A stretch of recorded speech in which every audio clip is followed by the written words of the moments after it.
naging kaibigan na nga itong si Jenny, isang miyembro nga sa BGYO.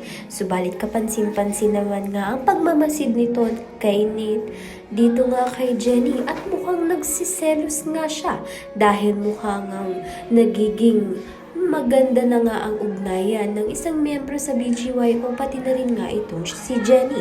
Sa kabilang banda naman nga, nagkapatawaran na nga itong si Minchi at si Dara. Narinig nga ni Minchi na nag-e-ensayo nga itong si Charis at si Dara at bigla nga siyang sumalo sa kantahan. Kaya naman nga't nanaig nga ang kapatawaran at kabutihan. Subalit malalaman nga natin kung maganda nga ang intensyon nito ni Dara. Ngayon bati na nga sila nito ni Minchi dahil nga si Charis na naman nga ang maapektuhan.